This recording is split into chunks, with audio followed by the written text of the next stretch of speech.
J'ai tué ma mère d'un geste si simple qu'il en devenait poétique. Un interrupteur basculé dans l'ombre de notre vieille maison de Provence. Ce n'était pas un meurtre sanglant, non, rien d'aussi vulgaire que les thrillers hollywoodiens.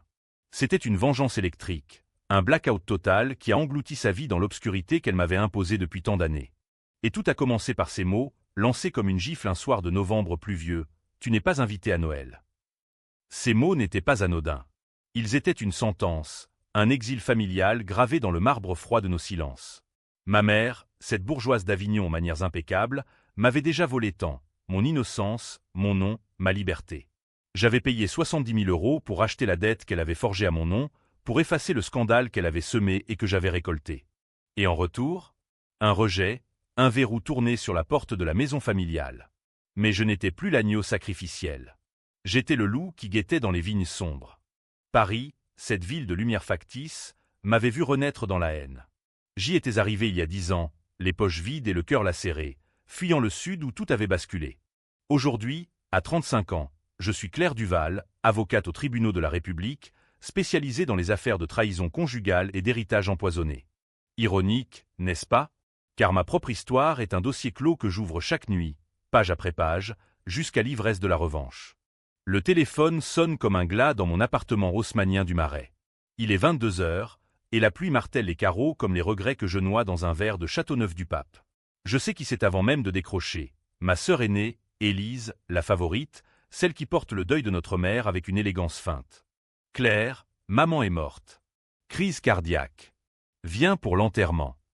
Sa voix est un fil de soie tendu sur un abîme. Pas de condoléances, pas de larmes. Juste un ordre, comme si j'étais encore la petite sœur coupable, celle qui avait tout gâché. Je raccroche sans un mot, et le silence m'enveloppe comme un linceul. Morte. Ma mère est morte. Et pourtant, je sens déjà le poids de la culpabilité que je n'ai pas, mais que le monde m'imposera. Je me souviens du jour où tout a commencé, il y a 20 ans, dans la chaleur étouffante de notre masse provençale près d'Avignon. J'avais 16 ans, Élise 22, et notre frère cadet, Lucien, 14. Papa venait de mourir d'un accident de voiture. Un virage trop serré sur la route des dentelles de Montmirail, un whisky trop généreux au volant. Officiellement, c'était un tragique hasard. Mais je savais. Maman savait. Et Élise. Élise avait tout manigancé. Papa était un vigneron respecté, propriétaire d'un domaine modeste mais fier, le Clos du Val, où les raisins mûrissaient sous le Mistral comme des secrets trop lourds.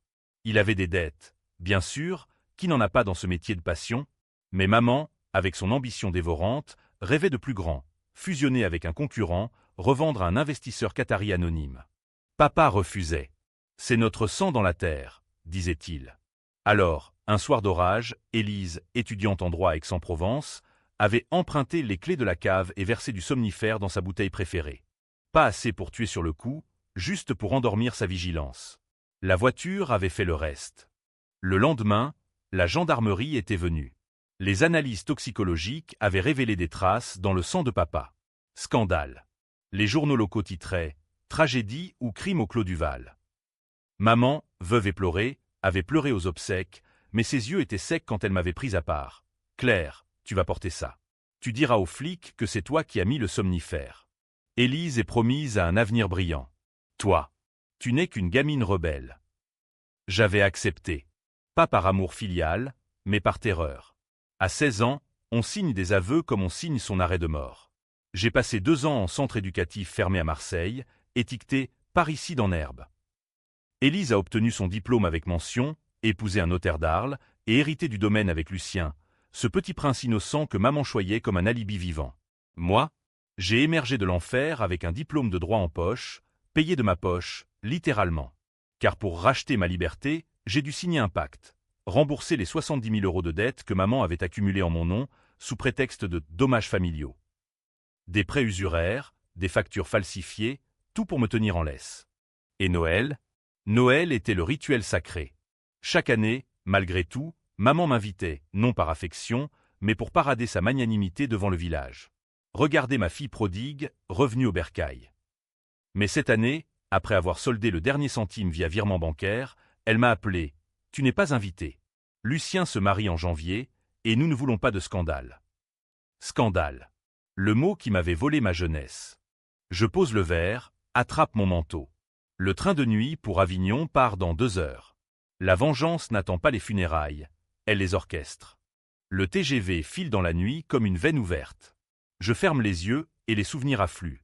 Les nuits au centre, où les murs suintaient l'humidité méditerranéenne et où je jurais sur la Bible familiale, celle avec les armoiries des Duval, que je les ferais payer. Élise, avec ses mensonges ciselés. Lucien, ce complice muet qui feignait l'ignorance. Et maman, la marionnettiste aux mains gantées de soie. À Avignon, la gare est un fantôme sous la lune. Un taxi me dépose au mas, silhouette noire contre les cyprès. La maison est illuminée, ironie du sort, le générateur de secours ronronne déjà. Élise m'accueille à la porte, robe de deuil impeccable, cheveux relevés en chignon sévère. Tu es venu. Bien. Les gendarmes poseront des questions demain. Des questions. Je hausse un sourcil, entrant sans y être invité. L'air sent le laurier et la cire d'abeille, mélange entêtant de Provence et de mensonges. Le médecin légiste parle d'une anomalie électrique. Le pacemaker a lâché pendant la coupure de courant. Et devinez quoi? L'application de domotique est à ton nom. Tu l'as installée l'été dernier, souviens-toi. Je souris intérieurement. Oui, je m'en souviens. J'avais prétexté un cadeau high-tech pour maman. En réalité, c'était ma porte d'entrée dans leur forteresse numérique. Un code backdoor, un pic de voltage programmé pour ce soir précis. Coïncidence tragique, dis-je en haussant les épaules. Peut-être que le Mistral a fait des siennes avec les lignes. Lucien apparaît dans l'escalier, pâle comme un spectre, sa future épouse, une blonde insipide d'une famille de banquiers parisiens, accrochée à son bras. Claire, c'est toi qui as fait ça. Sa voix tremble, mais ses yeux brillent d'une lueur que je connais. La peur du petit frère qui sait qu'il a dansé sur le fil du rasoir.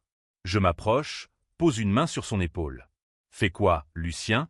Payer les dettes que maman m'a collées? Ou te rappeler que tu as vu Élise verser le poison, ce soir-là, et que tu as ri au lieu de crier? Il blêmit.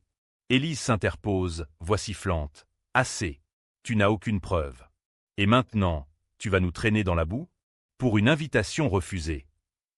Pas pour une invitation, Élise. Pour 20 ans de ma vie volée. Pour les nuits où j'ai pleuré en pensant à papa. Pour le nom d'Uval que vous avez souillé sans moi. La nuit s'étire en veillée funèbre. Des voisins viennent, murmurent des condoléances, lancent des regards en coin. La fille prodigue est revenue, chuchote-t-il. Je joue mon rôle, la sœur éplorée, versant des larmes de crocodile sur le cercueil ouvert. Maman paraît paisible, lèvres ourlées en un sourire éternel. Si elle savait que c'est moi qui ai composé ce rictus. Au petit matin, les gendarmes arrivent. Un capitaine bedonnant, accent marseillais, feuillette son carnet. Mademoiselle Duval, vous étiez la dernière à visiter la propriété. Et cette app. Domotique basique, capitaine. J'ai payé les factures d'électricité en retard. Peut-être un surcharge. Maman était fragile, vous savez. Il hoche la tête, dubitatif. Élise, dans l'ombre, me fusille du regard. Elle sait. Elle sent le piège se refermer. Mais elle est trop arrogante pour craquer maintenant. La journée passe en formalité. Autopsie reportée, héritage à discuter chez le notaire. Lucien m'évite, Élise complote avec l'avocat de famille. Moi, je marche dans les vignes, cueillant un raisin tardif, acide sur la langue. Le clos Duval est à eux, légalement. Mais bientôt, il sera poison. Le soir, seul dans ma chambre d'enfance, poster jauni de Zidane et de la Tour Eiffel, je fouille le tiroir secret sous le lit. Là, caché depuis des lustres, le flacon vide de somnifère, étiqueté de la main d'Élise. Et une lettre de papa, non envoyée, adressée à moi. Ma Claire, si tu lis ceci, c'est que le loup est entré dans la bergerie. Protège le domaine. Ton père qui t'aime. Les larmes viennent, vraies cette fois. Pas de deuil, mais de rage pure. Demain, le notaire. Demain, la contre-attaque. Le cabinet du notaire pue le tabac froid et le vieux papier. Maître Bertrand, un homme aux lunettes cerclées d'or et au ventre proéminent, nous fait asseoir autour d'une table massive en chêne. Élise à ma droite, raide comme une statue de la Vierge. Lucien à ma gauche, suant sous son col. Sa fiancée, appelons-la Sophie, tricote nerveusement un mouchoir en dentelle. Mesdames, messieurs Duval. Le testament de Madame Marie Duval est clair. Bertrand ajuste ses lunettes, déroule le parchemin. Le clos Duval, y compris vignoble et masse, revient intégralement à Élise et Lucien, à parts égales. Claire, vous recevez une somme symbolique de 5 000 € et le droit de visite annuel. Symbolique. Le mot me fait grincer des dents. 5 000 € pour 20 ans d'exil. Je sens le sang pulser dans mes tempes. Et les dettes? Les 70 000 que j'ai payés de ma poche. Bertrand hausse les épaules. Effacé par votre contribution morale. Madame Duval l'a stipulé. Élise sourit, un éclat de triomphe dans les yeux. Tu vois, Claire? Maman t'a pardonné. Mais le passé reste le passé. Le passé. Je sors la lettre de papa de mon sac, la pose sur la table comme une grenade dégoupillée. Et ça? Une lettre datée d'avant sa mort. Papa me lègue le domaine en cas de, disons, malheur. Un silence de mort. Lucien étouffe un hoquet. Élise pâlit, mais se reprend vite. Fausse. Forgée par une gamine en colère. Bertrand fronce les sourcils, examine le document. L'écriture semble authentique. Expertise graphologique nécessaire. Pas besoin. Coupe Élise, voix suave. Claire est une menteuse professionnelle. Souvenez-vous de l'affaire du somnifère. Le notaire tousse, mal à l'aise. Cela relève du pénal, pas de l'héritage. Mais si cette lettre est valide? Je me lève, ombre projetée sur la table. Valide ou non, Élise, tu sais ce que papa voulait. Et tu sais ce que tu as fait. Le somnifère dans sa bouteille, tes mains tremblantes dans la cave. Lucien t'a vu. Il a vu, et il a choisi le silence. Lucien bondit. C'est faux. Tu inventes pour nous détruire. Sophie, les yeux écarquillés, murmure, Lucien, c'est vrai. Il la repousse, furieux. Ne l'écoute pas. C'est une folle. Le chaos éclate. Élise hurle des injures provençales, Bertrand appelle la sécurité. Je sors calmement, la lettre en poche. Dehors, sous le soleil d'Avignon, je respire l'air chargé de lavande. La première fissure est là. Bientôt, l'édifice s'effondrera. Les jours suivants sont un balai de mensonges. Élise engage un avocat, le sien, bien sûr, un requin d'ex qui creuse mon passé pour me discréditer. Les journaux locaux reprennent l'affaire, drame familial au Clos du Val, la fille prodigue accuse ses siblings. Les ragots enflent comme la levure dans un pain de messe. À Paris, mon cabinet bourdonne, collègues compatissants, clients curieux. C'est du théâtre grec, plaisante mon associé. Mais pour moi, c'est du Racine, Andromaque vengeresse, Phèdre maudite. Je retourne au mas sous prétexte de « règlement amiable ». Élise me reçoit dans le salon, feignant la réconciliation. « Assieds-toi, Claire. Un verre de notre rosé. » Le vin est aigre, comme sa voix. « Pourquoi, Élise? Pourquoi m'as-tu laissé payer pour toi ?» Elle rit, un son cristallin et cruel. « Parce que tu étais faible. La petite sœur idéaliste, celle qui lisait Voltaire au lieu de surveiller la cave. Papa t'adorait pour ça. Moi, j'étais l'ambitieuse. Et maman voyait en moi son reflet. Et Lucien, le complice muet. Lucien est un lâche. Il a vu, oui. Mais il a choisi la paix. Comme toi, au fond. Non, pas comme moi. Je bois une gorgée, sentant le poison métaphorique glisser dans ma gorge. La paix? Tu parles de la paix quand tu as volé mon nom. Ma vie? J'ai purgé pour ton crime, Élise. 2 ans de mur gris, de psy qui me traitait de monstre. Et toi, tu portais la robe blanche à ton mariage. Ses yeux s'étrécissent. Et alors? Tu es avocate maintenant. Tu as gagné. Laisse le passé. Le passé. Je pose le verre, sors mon téléphone. Une app, une autre. Pas la domotique mortelle, mais une plus subtile. Un enregistreur dissimulé dans le lustre, capturant chaque mot depuis mon arrivée. Le passé est un fantôme qui vote aux élections, Élise. Et il va te hanter. Je quitte le mas, laissant derrière moi un silence chargé. Dans le train de retour, j'écoute l'enregistrement, sa confession, ciselée comme un aveu. Pas suffisant pour la cour, mais assez pour fissurer son armure. À Paris, je creuse. Mes contacts au palais de justice fouillent les archives. L'accident de papa, les toxicologiques enterrés par un juge complice, un cousin d'Élise, bien sûr. Et les dettes, non pas familiales, mais un détournement pur et simple. Maman avait falsifié des chèques à mon nom pour financer les études d'Élise à la Sorbonne. 70 000 € de trahison administrative. Le twist vient d'un appel anonyme, tard dans la nuit. Une voix masculine, essoufflée. « Claire ? C'est Lucien. Je sais tout. Et j'ai des preuves. Rencontrons-nous. Pas à Avignon. À Paris. Demain. » Mon cœur s'emballe. Le petit frère, enfin? Ou un piège. Je fixe le scène depuis ma fenêtre, ses eaux noires comme l'encre d'un contrat diabolique. La vengeance est un vin qui fermente. Il faut savoir quand le déboucher. Lucien arrive au café de Flore, tremblant, un dossier sous le bras. J'ai gardé ça depuis des années. Photo de la cave, ce soir-là. Élise avec le flacon. Et une vidéo, sur un vieux caméscope. Papa avait installé des caméras pour les vols de raisins. Je feuillette, le souffle court. Image granuleuse, Élise versant le liquide, riant nerveusement. Lucien, adolescent, dans l'ombre, assistant sans mot dire. Pourquoi maintenant? Dis-je, voix basse. Parce que maman est morte, et que Sophie veut la vérité avant le mariage. Et parce que je suis fatigué d'être le fantôme. Nous scellons un pacte, il témoigne, je l'immunise. Mais au fond de moi, une ombre. Et si Lucien mentait? S'il était le vrai marionnettiste? Les semaines s'écoulent en préparatifs. J'engage un privé pour surveiller Élise. Elle complote, appelle des contacts obscurs, un huissier véreux, un journaliste à scandale. Elle flippe, passant de la séduction à la menace. Un soir, un colis arrive, une photo de moi enfant, barré de rouge, rentre au trou où on te renvoie. La tension monte, UAM comme un ciel d'orage sur la Camargue. Noël approche, et avec lui, le procès que j'ai intenté pour ouvrir l'affaire Papa. Les médias s'emballent, les Duval, saga de trahison provençale. Les lecteurs choisissent leur camp, moi la victime vengeresse, ou Élise l'héritière outragée. Le tribunal d'Avignon est un amphithéâtre de marbre froid, où les échos des plaidoiries se mêlent au bourdonnement des mouches d'été. C'est décembre, et l'air porte déjà l'odeur des bûches et des hypocrisies festives. Je suis assise au banc des plaignants, flanqué de mon avocat, un jeune loup parisien aux costumes impeccables. En face, Élise, drapée dans un tailleur noir, yeux d'acier derrière ses lunettes de soleil relevées. Lucien n'est pas encore arrivé. Son témoignage est le pivot de mon accusation. Réouverture pour homicide volontaire contre Élise, avec complicité de maman et de lui-même.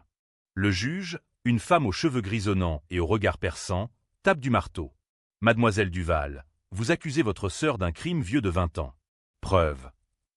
Mon avocat se lève, déroule le dossier, la lettre de papa, authentifiée, les photos granuleuses, l'enregistrement de sa confession. La salle murmure. Élise bondit, montage. Falsification par une sœur jalouse qui a déjà tué notre mère. Le scandale explose. Les flashs crépitent, un reporter de la Provence hurle une question. Le juge rétablit l'ordre, mais le poison est lâché. Et le décès de Madame Duval? Interroge-t-elle. L'autopsie parle d'anomalie. Pas d'homicide. Pas encore, dis-je calmement, depuis mon siège. Mais examinez les logs de l'abdomotique. À mon nom, oui. Mais installé avec l'accord de ma sœur, qui gérait les factures. Mensonge piégé. Élise blêmit. Elle sait que j'ai effacé les traces, mais pas les doutes. Le procès s'étire en jours de tension. Expert graphologue, toxicologue ressuscitant les analyses de papa. Lucien arrive enfin, le 3e jour, escorté par des gendarmes. Il monte à la barre, pâle, mais déterminé. Oui, j'ai vu Élise ce soir-là. Elle a dit, pour notre avenir. Maman a approuvé. J'avais peur. La salle retient son souffle. Élise hurle. Traître. Petit lâche. Tu as menti pour ton silence. Mais le juge ordonne la vidéo. L'écran s'allume, image floue, mais accablante. Élise, jeune et belle, versant le flacon, murmurant « Papa ne comprendra jamais ». Lucien, adolescent, ricanant nerveusement. Chaos. Élise est arrêtée sur le champ, menotte au poignet. Elle me fixe, yeux emplis de haine pure. Tu paieras, Claire. Pas avec de l'argent, cette fois. Avec ton âme. Lucien s'effondre en pleurs après son témoignage. Je l'emmène à l'extérieur, sous le pont du Rhône gelé. Pourquoi as-tu attendu? Dis-je. Parce que maman m'a forcé. Elle avait des preuves contre moi. Un vol mineur dans la cave, quand j'étais ado. Chantage. Mais maintenant, je suis libre. Libre. Le mot sonne faux. Sophie l'attend dans la voiture, regard dur. C'est fini, Lucien. Je pars. Il supplie, mais elle claque la portière. Un autre domino tombe. Le soir, seul au mas, Élise incarcérée, les vignes en friche, je fouille sa chambre. Dans un coffre-fort, pas les bijoux attendus, mais des documents, contrat de vente secrète du clos à un promoteur italien. Maman et Élise tramaient de revendre, malgré le testament. Et pire, Une clause, signée de ma main il y a 10 ans, me déshéritant en échange des 70 000 euros. Falsifiée? Non, mon paraphe, tracé dans la naïveté. La trahison s'enfonce plus profond. Pas seulement le meurtre, une vie entière de manipulation. Je compose le numéro du notaire. Maître, rouvrez le testament. Nouvelle preuve. Mais au téléphone, sa voix tremble. Claire, Élise m'a appelé de la prison. Elle dit que vous avez avoué le meurtre de votre mère. Enregistré. Mon sang se glace. L'enregistrement du salon, elle l'avait retourné contre moi, un micro caché dans son collier. Ma confession vengeresse, tordue en aveu criminel. La nuit est un cauchemar éveillé. Gendarme chez moi à l'aube, perquisition, menottes. Homicide sur Marie Duval, annonce le capitaine. Preuve audio. Au commissariat, face au miroir sans teint, je ris. Élise elle flippe encore, de victime à accusatrice. Mais j'ai un atout, Lucien. Il témoigne pour moi, jurant que l'enregistrement est truqué. Le procureur hésite, l'affaire papa complique tout. Libéré sous caution, mon cabinet paie, je rentre à Paris, brisé mais affûté. Noël approche, dîner solitaire, guirlande moqueuse dans les vitrines des Champs-Élysées. Les sondages médiatiques divisent, Claire, justicière ou meurtrière. Les féministes me soutiennent, les conservateurs pleurent la famille brisée.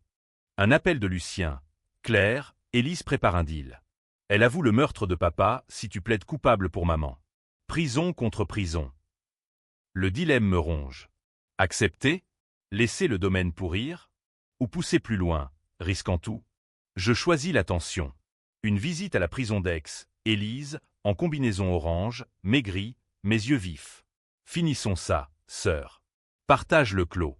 Oublie le reste. Partager? Avec la tueuse de papa? Jamais. Elle sourit, venimeuse. Alors, prépare-toi. J'ai un témoin, le juge de ton affaire d'ado. Il dira que tu as menti pour te venger. Le jeu s'inverse. Elle flippe, me tend un piège. Je sors, le cœur battant. La vengeance n'est pas linéaire, c'est un tango macabre. De retour à Paris, je creuse le juge. Mort, suicide il y a 5 ans.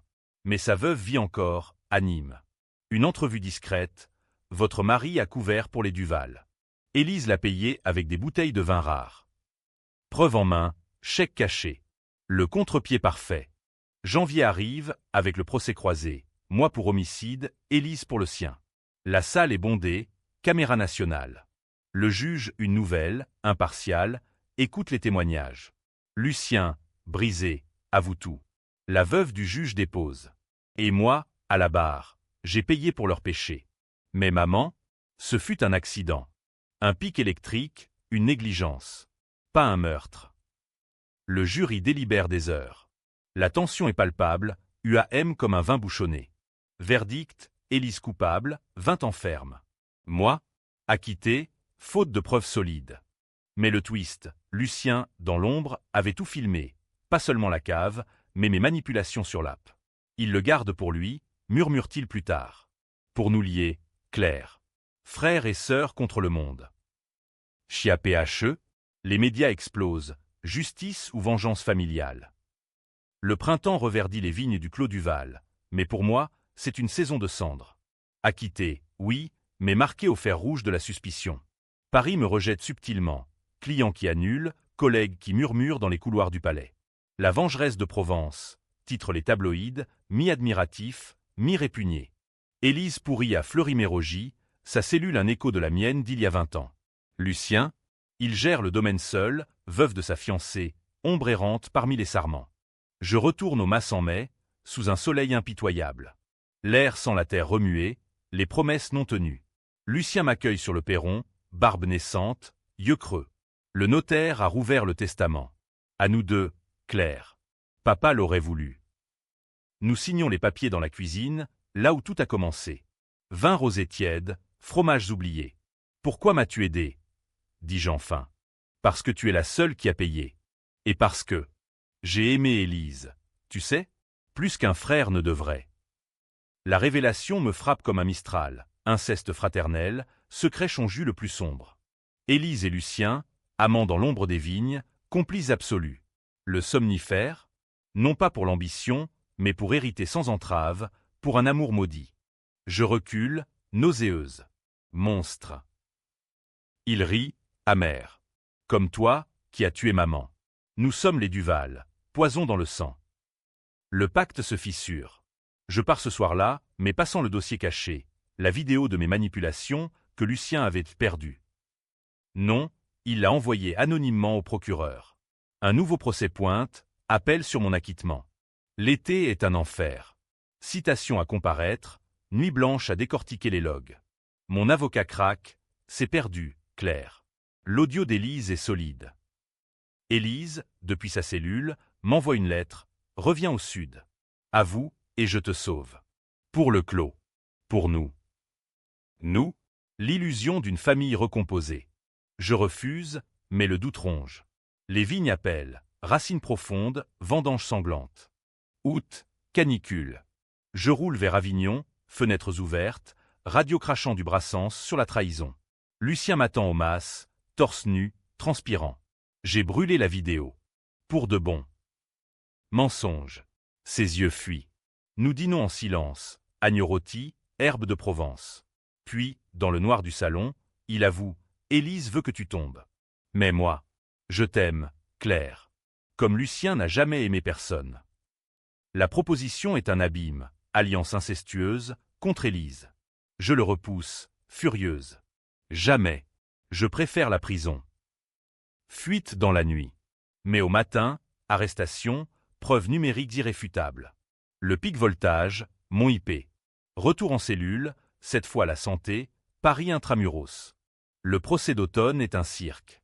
Témoin, Lucien, repentant, Élise, via vidéo, accusatrice jubilante.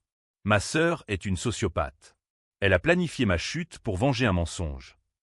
Le jury hésite. Mes larmes à la barre, mon plaidoyer, j'ai garanti pour eux, et ils m'ont trahi à mon tour, divise. Certains voient la victime, d'autres, la manipulatrice. Verdict, coupable d'homicide involontaire. 10 ans, avec sursis partiel pour bonne conduite future.